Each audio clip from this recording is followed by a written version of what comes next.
तुमच्या आमच्या सर्वांच्या आदरणीय दादांना भावपूर्ण श्रद्धांजली.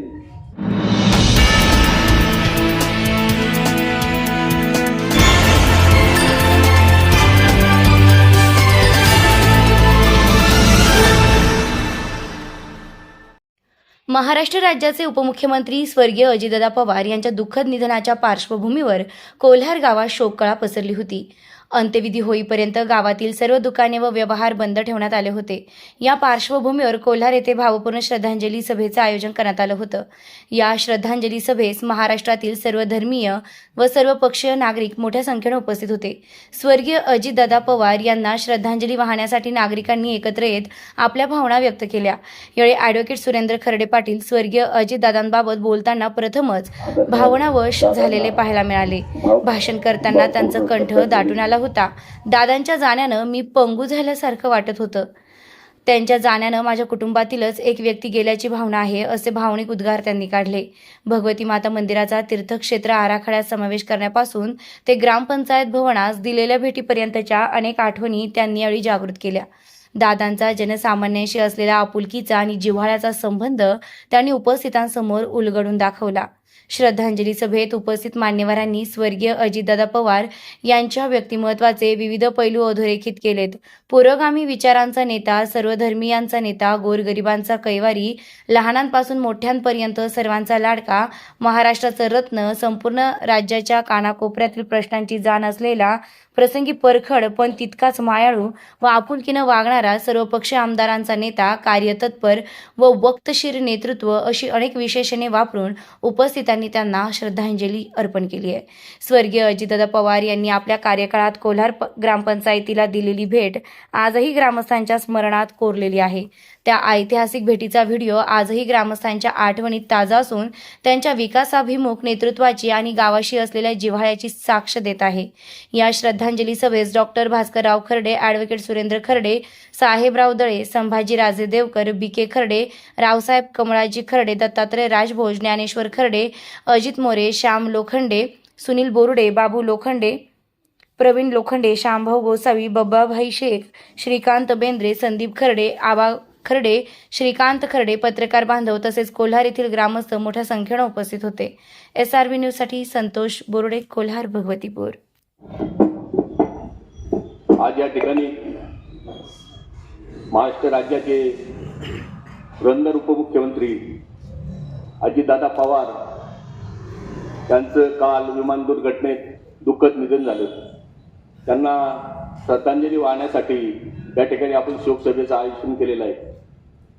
दादांच्या बाबतीत बोलायचं झालं, एक धडाडीचा नेता, सच्चा नेता, ज्याच्या शब्दाला किंमत होती, ज्याची प्रशासनावर जबरदस्त पकड होती. दादा नावानेच ते फेमस होते. निर्भीड व्यक्तिमत्व या महाराष्ट्राला सोडून गेलं. त्या महाराष्ट्रावर शोककळा पसरली.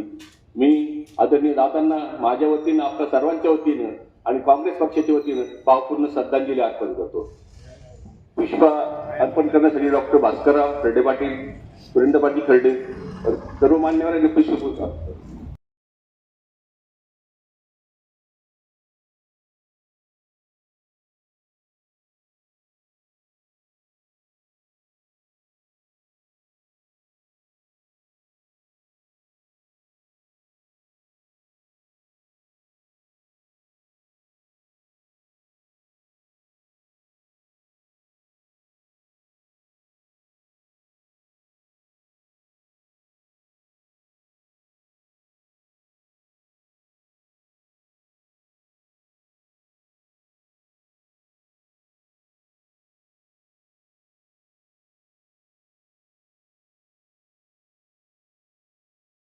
मुख्यमंत्री व सर्व समाजाचे आदरस्थान, जे मी म्हणाल मुस्लिम समाज आज पोरका झाला. कारण की सर्व समाजाला घेऊन चालणारं असं नेतृत्व महाराष्ट्र राज्याला लाभलेला होता आणि ते आपल्यातून गेले. मी माझ्या वतीने कोलार भगवतीपूर परवरा परिसर मुस्लिम समाजाच्या वतीने त्यांना भावपूर्ण श्रद्धांजली अर्पण करतो. यानंतर पुढे बसेल कोणाला जर श्रद्धांजली अर्पण करायची असेल त्यांनी.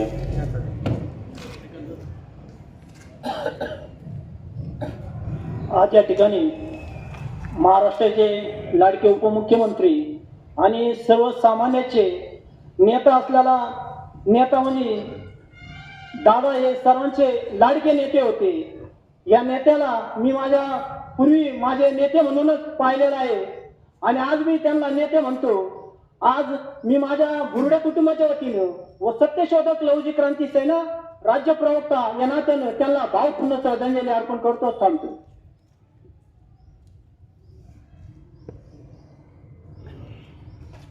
आज आपल्या महाराष्ट्र राज्याचे उपमुख्यमंत्री नामदार श्री अजितदादा पवार जे आपल्या महाराष्ट्रामध्ये यापूर्वी असे खंबीर नेतृत्व आणि याच्या मागे कधी असे खंबीर नेतृत्व आणि धमक असलेले नेते व स्पष्ट वक्ता मी आजही राजकारणात कधी आजपर्यंत बघितल्या गेली 45 वर्षापासून पाहतो मी की दादांची जी बोलण्याची छबी आणि त्यांचं कर्तृत्व त्यांच्या कामाची पद्धत आणि आपल्या ज्यावेळेस कोलार गावामध्ये त्यांनी ग्रामपंचायतीचे उद्घाटनात आलेले होते त्यावेळेस त्यांच्याबरोबर सन्माननीय आपले सुरेंद्र भाऊ खर्डे पाटील सरपंच यांच्याबरोबर मी त्यांच्या संपर्कात आलो होतो. त्यावेळेस त्यांची बोलण्याची व सर्व समाजाच्या शेतकरी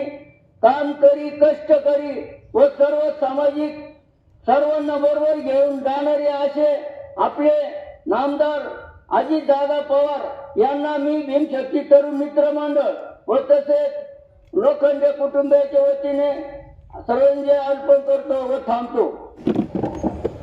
सुंदर अशा आयुष्याचा असा शेवट होणं ही दुर्दैवी घटना आपल्या महाराष्ट्रात घडलेली आहे.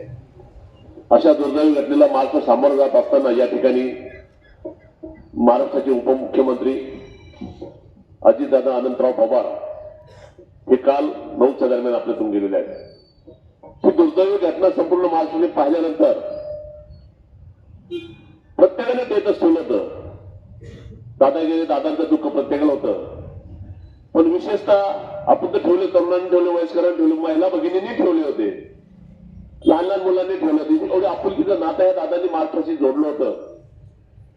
विरोधकांनाही आपल्याचं करून घेण्याची ताकद ज्या नेत्यामध्ये असते तो नेताच राजकारणात यशस्वी होतो हे दादांनी दाखवून दिलं होतं. म्हणून विरोधकही त्यांना नतमस्तक होत.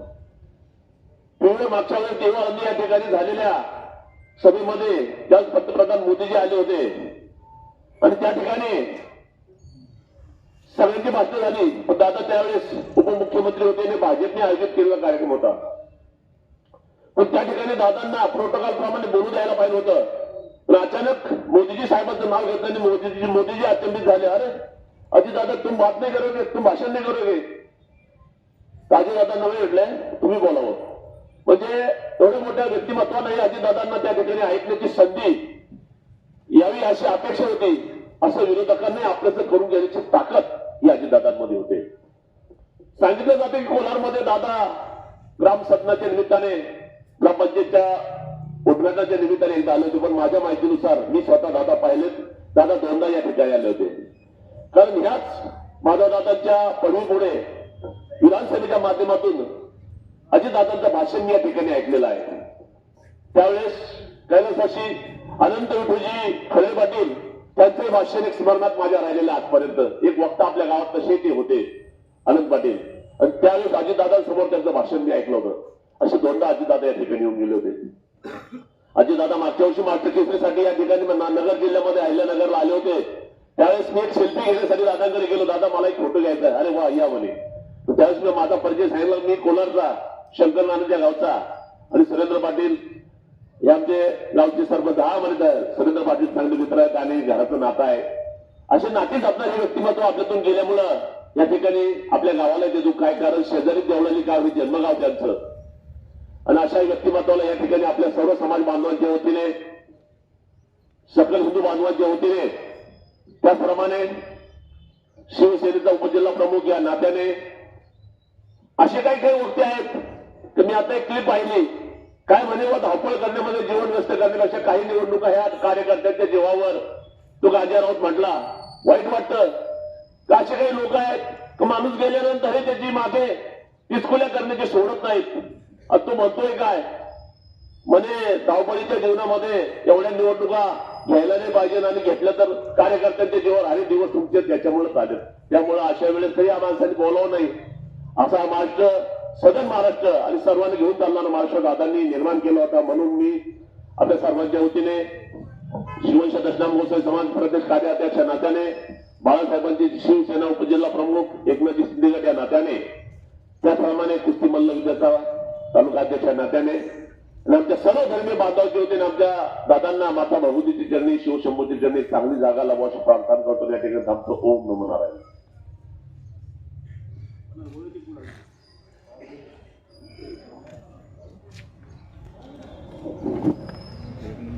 आज आपण सर्व या ठिकाणी दुःखद अंतःकरणानं शोक सभेसाठी जमलेलो आहोत. कालच अनपेक्षित घटना घडली आणि महाराष्ट्र राज्याचे उपमुख्यमंत्री अजितदादा विमान दुर्घटनेतून आपल्याला सोडून गेले.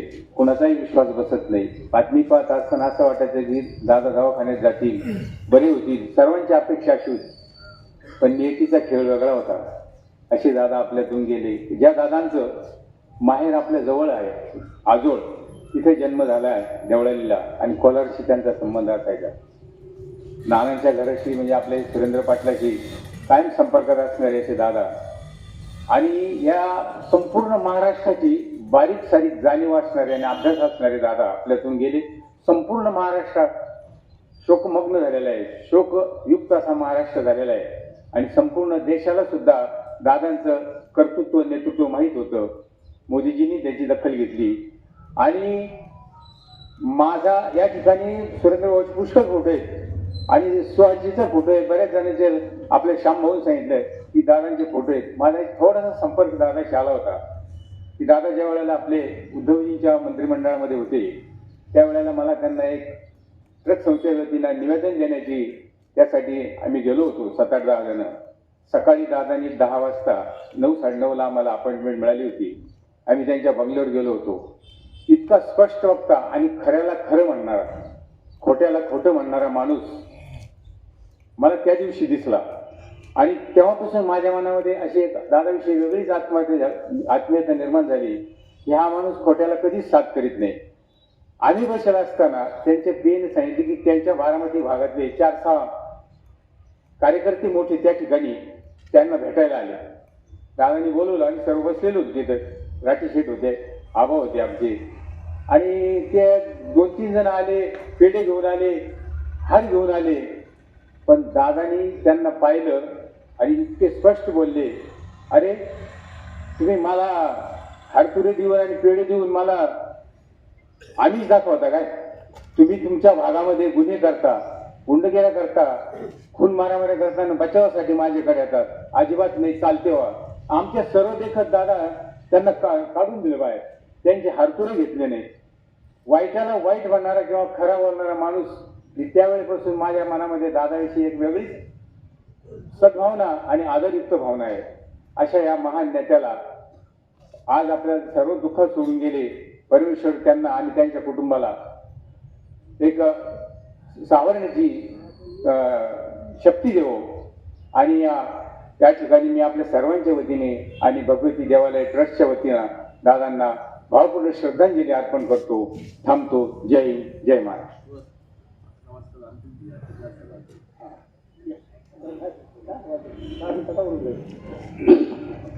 आपण सर्वजण कृपया मला माफ कराल. आपला स्थानिक एक संदर्भ मी आपल्याला सांगून गेलो की ग्राम सदनाचं उद्घाटनाच्या वेळी दादा आले होते. मात्र एक गोष्ट आवर्जून जी सांगावी वाटते, शंकर नाना खर्डे पाटील हे ज्यावेळेस आपले देवालय ट्रस्टचे अध्यक्ष होते त्यावेळेस दादा भगवती देवीच्या मंदिरात आलेले होते. आणि हा महत्त्वाचा संदर्भ माझ्याकडून सांगायचा राहून गेला.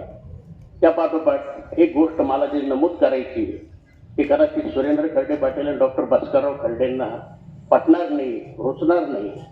मात्र ते सांगणं का गरजेचं आहे की माणूस पण, गाव पण कसं जपावं लागतं.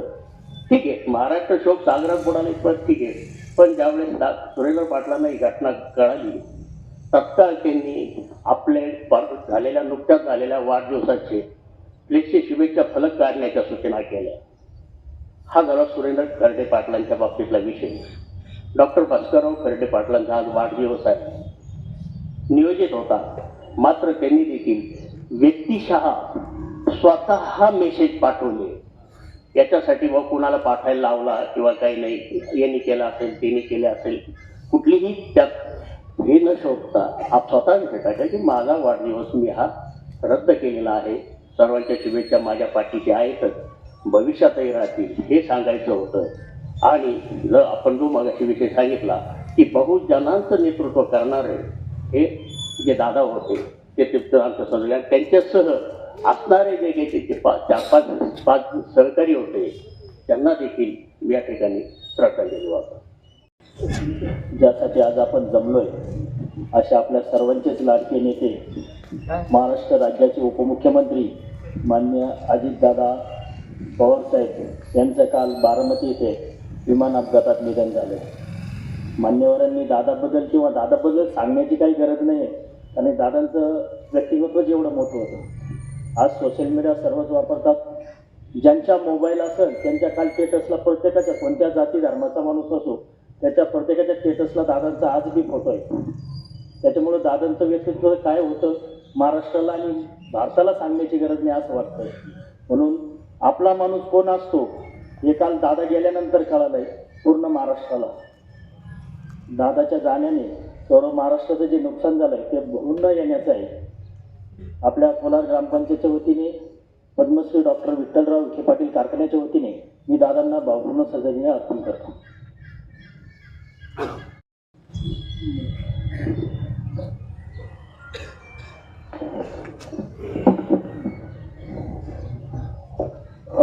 उपस्थित सर्व बंधू आणि भगिनींनो, आपण सर्वजण अतिशय दुःखद अंतकरणाने या ठिकाणी आपल्या महाराष्ट्र राज्याचे उपमुख्यमंत्री आदरणीय अजितदादा पवार साहेब यांना आदरांजली अर्पण करण्यासाठी या ठिकाणी उपस्थित आहोत.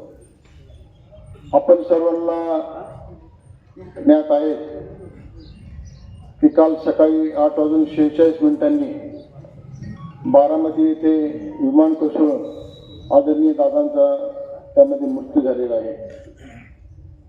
त्यांच्याबरोबरच विमानाचे 2 पायलट कपूर आणि को पायलट पाठक, त्याचप्रमाणे फ्लाईट अटेंडंट रिंकू माळी आणि त्यांचे अंगरक्षक जाधव यांचाही त्या ठिकाणी मृत्यू झालेला आहे. ही दुःखद घटना वाऱ्याप्रमाणे महाराष्ट्रात नव्हे तर संपूर्ण देशभर पसरली आणि संपूर्ण महाराष्ट्र आणि देश पण म्हणेन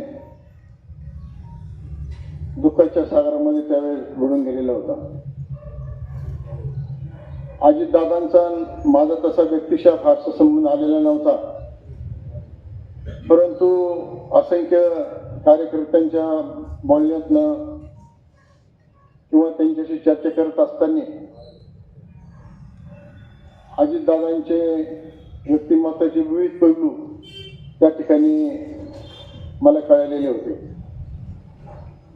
आपल्या जवळजवळ 40 वर्षाच्या राजकीय कारकिर्दीमध्ये मला वाटतं की असं एकही खातं नसेल की त्या ठिकाणी दादांनी मंत्रिपद भूषवलं आहे. अनेक वेळा ते उपमुख्यमंत्री सुद्धा राहिलेले आहेत. स्वभावाने अतिशय कणखर, स्पष्ट वक्ता, कोणाची बीडबांड न ठेवणारा वक्ता, ही एक बाजूने, आणि दुसऱ्या बाजूने अतिशय मायाळू, दयाळू, सेन्सिटिव्ह असे व्यक्तिमत्व होतं.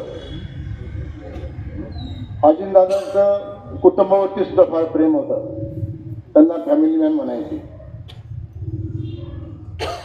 आपल्या सर्वांना माहीत आहे की वेळेचे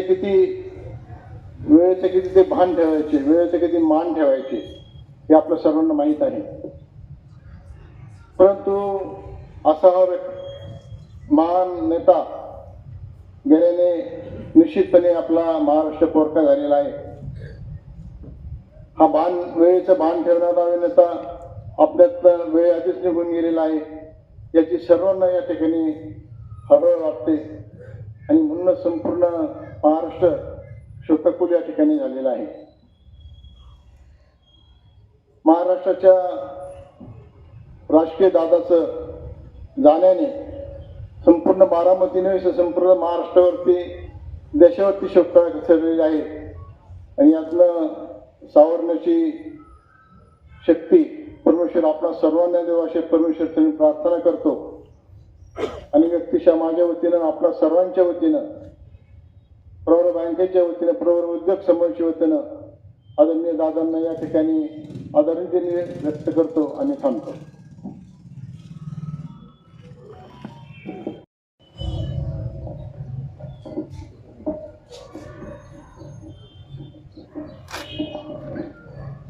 तुमच्या आमच्या सर्वांची दादा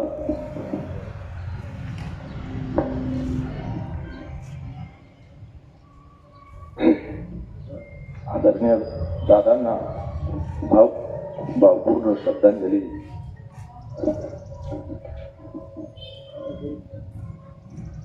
देण्यासाठी या ठिकाणी उपस्थित आहोत. काल सकाळी टीव्ही पाहत असताना टीव्हीवरती अचानक बातमी आली की दादांच्या विमानाला अपघात झाला. मी देवपूजा करत होतो आणि कानावरती टीव्हीचा आवाज पडला. पटकन देवपूजा आटपून मी टीव्ही बघत बसलो. एक 10-15 मिनिटांनी कन्फर्मेशन झालं की त्या अपघातामध्ये दादांचा मृत्यू झाला म्हणून. आपल्या घरातला एखादा माणूस गेल्यानंतर जो धक्का आपल्याला बसतो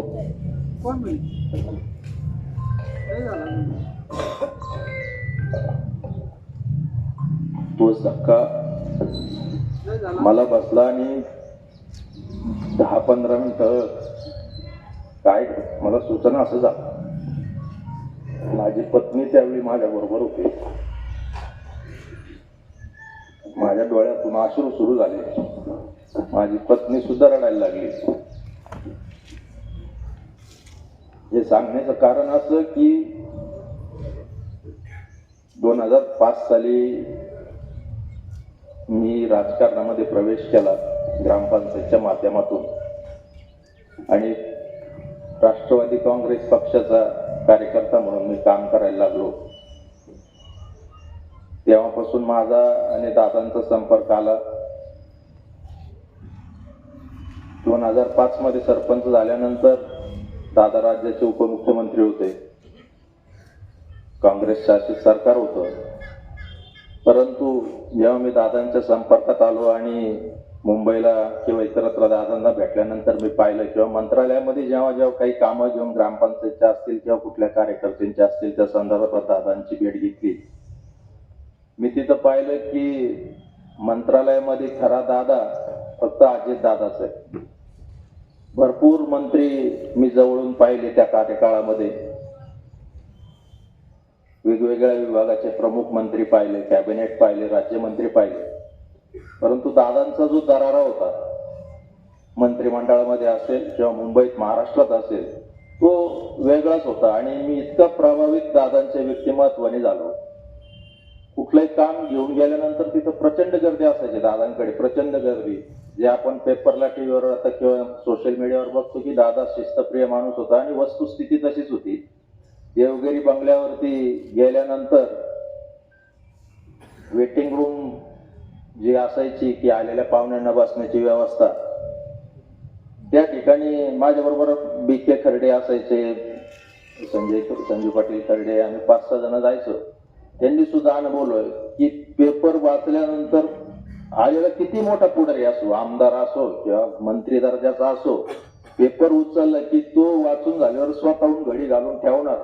चप्पल दादांच्या ज्या पायऱ्या होत्या तर चप्पल कधी पायरीच्या वरती कुठल्याही कार्यकर्त्याची चप्पल दिसली नाही, खाली असायची. तर मी नवीन जायचो, म्हटलंय काय प्रकार आहे. तर तिथं मी जी माहिती घेतली, सांगितलं की दादा शिस्तीचे माणूस आहे, स्वच्छता प्रिय माणूस आहे. त्यामुळं जे वळण त्यांनी कार्यकर्त्यांना लावलं त्याचा फॉलोअप प्रत्येक कार्यकर्ता घ्यायचा. मी बघायचो की आमदार खासदार सारखे जरी भेटायला आलेले असले, पेपर वाचून झाले की स्वतःहून घडी घालून टिपॉयवरती पेपर ठेवणार.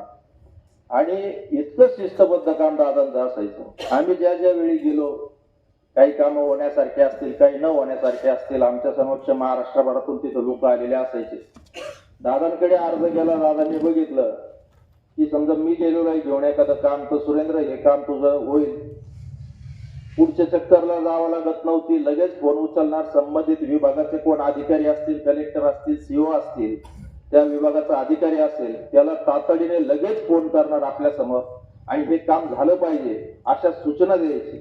जनरली आपण बघतो की आपण एखाद्या नेत्याकडे मंत्र्याकडे गेलो काम घेऊन की ते आपला अर्ज ठेवून घेणार, पीए कडे देणार, मग ते सांगणार हा ठीक आहे बघतो, करायला लावतो. महिन्याने परत आपण त्याच कामासाठी वारंवार त्या नेत्याकडे आपल्याला चक्रा माराव्या लागतात. ही जनरली महाराष्ट्रामध्ये सगळ्या नेत्यांची पद्धत आहे कामाची. पण दादा मात्र त्याला अपवाद होते. कुठलंही काम कोणी सर्वसामान्य गरीबातला गरीब माणूस जाऊ द्या, एका चक्रामध्ये त्याचं काम करणार म्हणजे करणार आणि त्याला सांगणार परत चक्कर मारायची गरज नाही. हे मी कित्येकदा अनुभवलं. कारण त्या काळामध्ये मी 15 दिवसाला किमान एकदा तरी अजितदादांची भेट घ्यायचो. जे काम होणार नाही ते पण दादाने खडसवून तिथंच तोंडावर सांगून टाकणार, बाबा हे काम होण्यासारखं नाही, होणार नाही. उगाच त्यांनी लोकांना झुलवत ठेवलं नाही, खोटे आश्वासनं त्यांनी दिले नाही. थोडासा रागीट तामसी स्वभाव दादांचा होता, पण परखड आणि खरं बोलणारा नेता जर मी पाहिला असेल या महाराष्ट्राच्या राजकारणामध्ये तर ते फक्त अजितदादा पवार होते. माझ्या समक्ष काही जिल्हा परिषद अध्यक्ष आले असतील, आमदार, राज्यमंत्री, मंत्री आले असेल, त्यांना जी वागणूक आहे, जी सर्वसामान्य माणसाला जी वागणूक, तीच त्या लोकांना, म्हणजे त्यांच्याकडे भेदभाव सुद्धा नव्हता. कुठल्या जाती धर्माचा, किती गरीब परिस्थितीतला माणूस येऊ, होणारं काम असेल तर ते दादा करणारच, न होणारं काम असेल तर दादा सांगणार हे काम होणार नाही. हेलपटे मारायला लावत नव्हते. आणि मी सांगितलं तसं की ऑन दी स्पॉट निर्णय, थांबा, वेट अँड वॉच करायची गरज नाही. इतकं दादांचं काम चांगलं होतं आणि त्याचे अनुभव मी अनेकदा घेतले. माझ्या पुरतं बोलायचं झालं तर आपलं कोलार भगवतीपूर देवालय ट्रस्ट हे स्थापन झालेलं होतं. नाना देवालय ट्रस्टचे अध्यक्ष होते. मी कोलार बुद्रुकला सरपंच म्हणून काम करत होतो. तीर्थक्षेत्र विकास आराखड्यामध्ये आपल्या कोलार भगवतीपूर देवालय ट्रस्टचा समावेश व्हावा म्हणून आपण 1-2 वेळेस प्रस्ताव जिल्हाधिकाऱ्यांकडे, सीओकडे दिलेले होते. परंतु काही कारणास्तव आपला तीर्थक्षेत्र विकास आराखड्यामध्ये समावेश होत नव्हता. असेच मग आम्ही मुंबईला अजितदादांकडे गेलो. दादांना सांगितलं की दादा आमचं एवढं मोठं देवस्थान आहे कोलार भगवतीपूर देवालय ट्रस्ट, तर याचं हे जिल्ह्यातलं एक मोठं देवस्थान आहे, परंतु आमचा अद्याप तीर्थक्षेत्रामध्ये समावेश झालेला नाही, त्यामुळे आम्हाला निधी मिळत नाहीये. दादांनी तात्काळ त्यावेळेस मला वाटतं सीओ कोण त्यांना फोन केला आणि त्यांना सांगितलं की कोलार भगवतीपूरचा देवालय ट्रस्टचा समावेश तीर्थक्षेत्र विकास आराखड्यामध्ये झाला पाहिजे.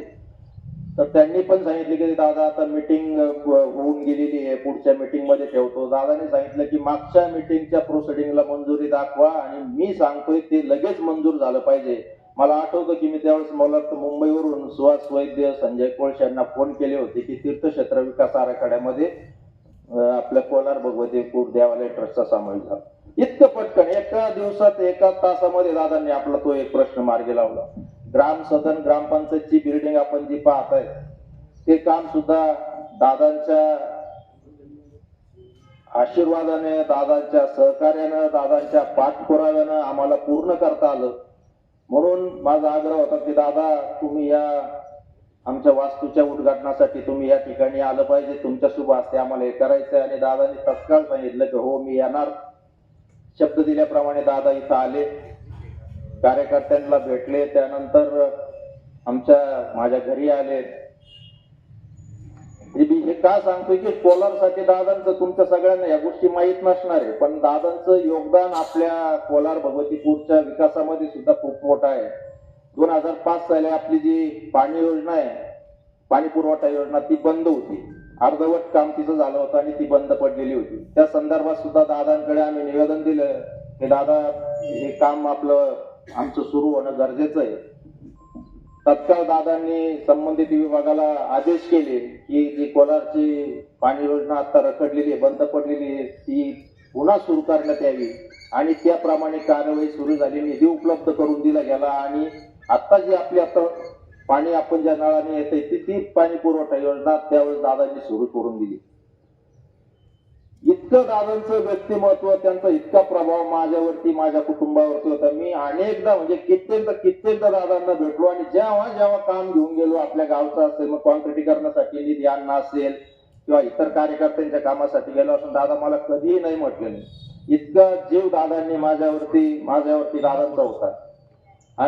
साईबाबा संस्थानला ज्यावेळेस ट्रस्ट विश्वस्त नेमणूक करायची होती, तर त्यावेळी सुद्धा इतके मोठे लोकांचे अर्ज तिथं साईबाबा संस्थांसाठी होते. विश्वस्त होण्यासाठी महाराष्ट्रभरातून लोकांनी अर्ज केलेले होते की आम्हाला तिथं संधी मिळावी. मी पण एका अर्ज केला होता. आम्ही दादांना जाऊन भेटलो, म्हटलं दादा मला साईबाबा संस्थानला विश्वस्त म्हणून नेमणूक व्हावी, यासाठी मी तुमच्याकडे आलेलो आहे.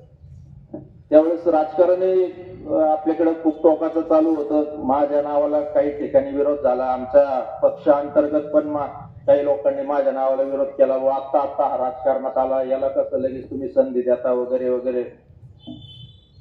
दादांनी सांगितलं त्या यादीतले जे कुठले नाव तुम्हाला बदलायचे असतील, कमी करायचे असतील ते करा, पण माझ्या पोट्यातून जे नाव राहील ते सुरेंद्र खर्डेचं नाव राहील. हे नाव माझं फिक्स आहे. आणि हे आमचे प्रदेशाध्यक्ष मधुकरराव पिचड साहेब, हे त्यावेळेस राष्ट्रवादीचे प्रदेशाध्यक्ष होते आणि पिचड साहेबांचा माझं सुद्धा खूप चांगला संबंध होता. पिचड साहेबांनी सांगितलं बाबा सुरेंद्र तुझं नाव या यादीतून कुठे काढू शकणार नाही, कारण दादांनी सांगितलं का माझ्या पोट्यातले जे नाव आहे त्यामधून सुरेंद्र खर्डेचं नाव राहील. मला तिथं माझी नेमणूक साईबाबा संस्थानला विश्वस्त म्हणून दादांच्या आशीर्वादाने झाली होती. भविष्यातही ते मला चांगली संधी देण्याचा त्यांचा नेहमी विचार असायचा की सुरेंद्र तू काम करतो, चांगलं काम करतोय, तुला निश्चित चांगल्या संधी मिळतील. इतके जवळचे संबंध दादांचे माझे होते. माझ्याकडे ज्यावेळेस, आपल्याकडे ज्यावेळेस कोलारला दादा आले, त्यांचं एक सहकारी आपल्या भागातला पात्र्याचे सूर्यभान शिंदे, अतिशय सर्वसामान्य, अतिशय पत्र्याचं साधं घर, 2-3 खोल्याचं, अशा ह्याच्यातला दादांचा तो कार्यकर्ता. पण दादांच्या म्हणजे पहिल्या आमदारकीपासून ते मित्र बरोबर असलेले सूर्यभान शिंदे, आणि सूर्यभान शिंदेच्या माध्यमातून माझे आणि दादांचा परिचय झाला होता. माझ्याबरोबर जी पहिली व्यक्ती मुंबईला दादांकडे मला घेऊन गेली तर ते सूर्यभान शिंदे होते. त्यावेळेस सूर्यभान शिंदेचं निधन झालेलं होतं. दादांनी इथं आल्यानंतर मला सांगितले की बाबा सूर्यभान कुठं राहतो. म्हटलं दादा पात्र्याला राहतात, इथून साधारणतः 5-7 किलोमीटर त्यांची वस्ती आहे, मला तिथं जायचंच आहे. तर दादा आणि ते सगळे बिके खर्डे त्यांना तिथं सूर्यभान शिंदेच्या वस्तीवरती घेऊन गेले. त्यावेळी वस्तीवर जाणारा रस्ता अतिशय खराब होता. तिथं पीडब्ल्यूडीच्या लोकांना, सूर्यभान शिंदेच्या वस्तीवर गेल्यानंतर सार्वजनिक बांधकाम विभागाच्या लोकांना दादाने बोलून घेतलं आणि सूचना केल्या की तातडीने मला हा सूर्यभानच्या वस्तीकडे जाणारा रस्ता डांबरीकरण झालेला, दुरुस्त झालेला दिसला पाहिजे. आणि त्याप्रमाणे कारवाई झाली आणि तो रस्ता डांबरीकरण झाला. म्हणजे इतका कार्यकर्त्याला बळ देणारा नेता, कार्यकर्त्याची पाठराखण करणारा नेता, कार्यकर्त्याची काळजी घेणारा नेता मी अजून तरी या महाराष्ट्रामध्ये पाहिलेलं नाही. सर्वसामान्य कार्यकर्त्याला बळ कसं द्यावं, त्याला ताकद कशी द्यावी, त्याला मोठं कसं करावं हे शिकायचं असेल तर निश्चित अजितदादांकडून शिकलं पाहिजे. कामाच्या बाबतीत तर त्यांना महाराष्ट्रात तोड नाही. राजकारणापुरतं, निवडणुकीपुरतं दादाने नेहमी केलं आणि एकदा निवडणुका संपल्या मग कुठल्याही पक्षाचा माणूस त्यांच्याकडे काम घेऊन जावं, त्याचं रास्त काम असेल तर त्याला विरोधक म्हणून त्यांनी त्याच्याकडे पाहिलं नाही. तर त्याचं काम कसं करता येईल आपल्याला त्या दृष्टिकोनातून दादांनी काम केलं.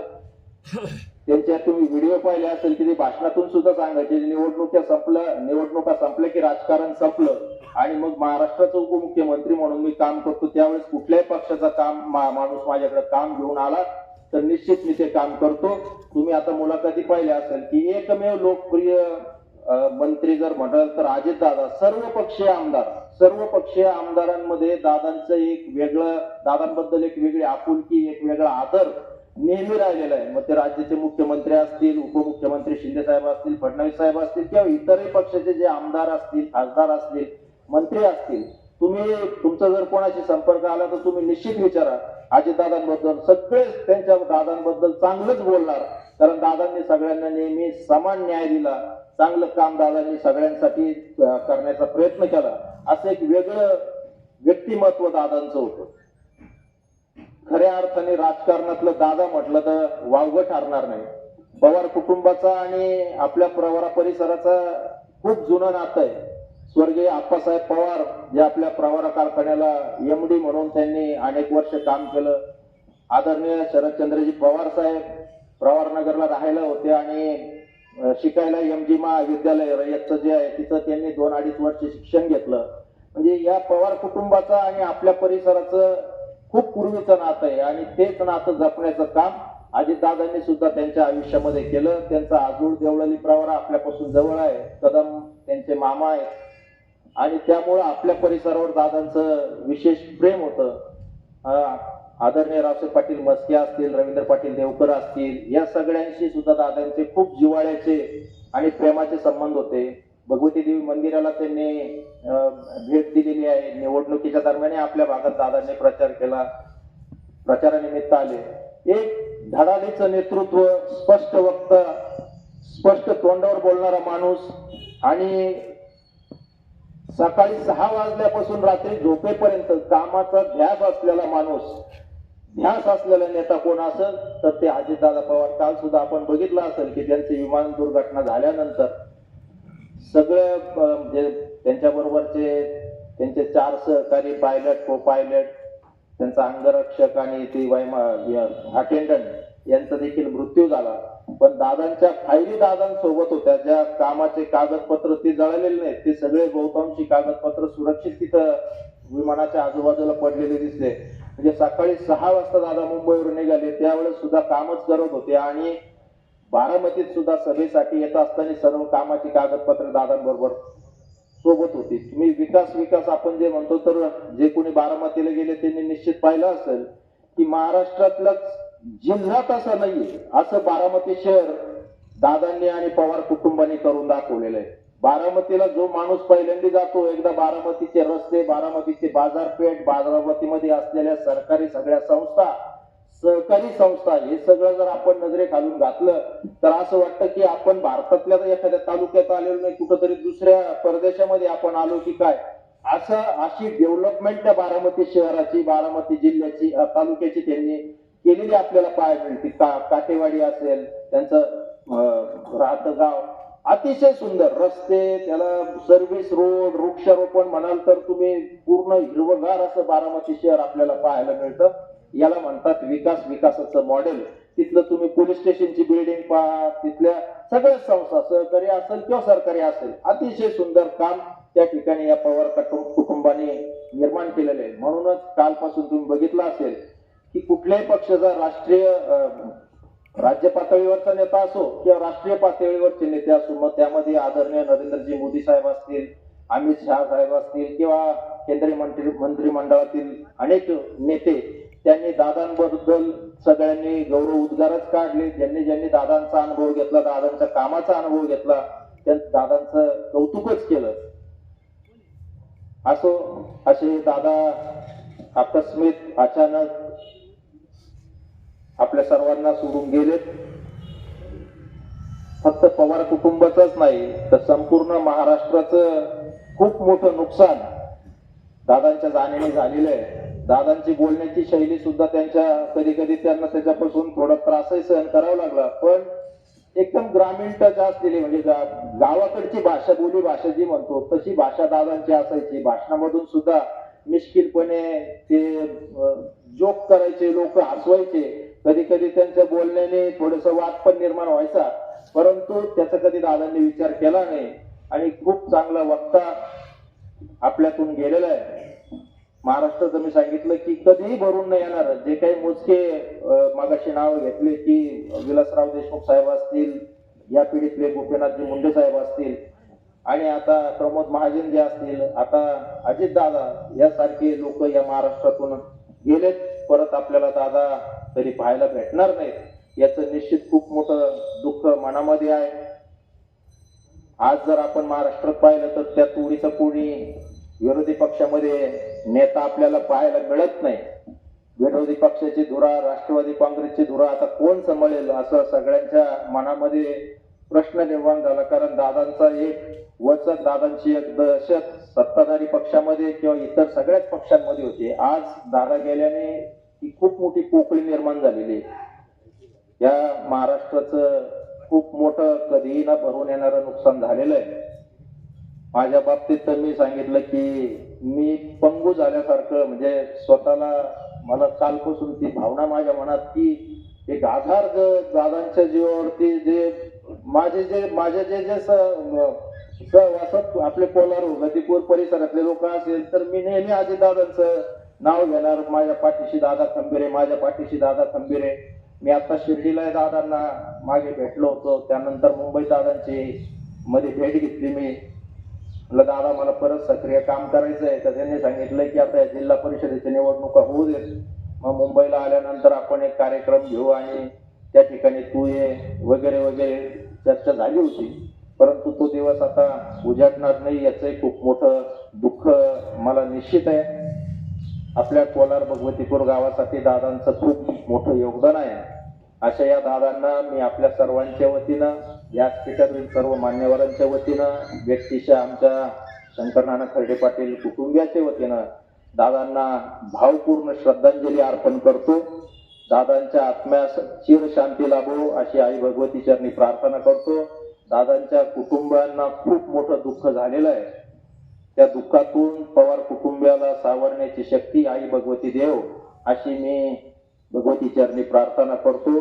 दादांना भावपूर्ण श्रद्धांजली अर्पण करतो आणि थांबतो. जय हिंद, जय महाराष्ट्र. मी 2 मिनिटं सर्वांनी याच ठिकाणी उभं राहून श्रद्धांजली द्यायची. सर्व व्यापारी बांधवांचे आणि उपस्थितांचे मी मनापासून आभार व्यक्त करतो की आपण आपले सर्व व्यवहार आज बंद ठेवलेत आणि मोठ्या संख्येने आपण इथे उपस्थित राहिलात त्याबद्दल आपले सर्वांचे मनापासून आभार. श्रद्धांजली मंत्र म्हणतोय आपण सर्वांनी हात जोडावे. ओम पूर्णमदा पूर्णमिदं पूर्णात् पूर्णमुदच्यते पूर्णस्य पूर्णमादाय पूर्णमेवावशिष्यते. ओम शांती शांती शांती.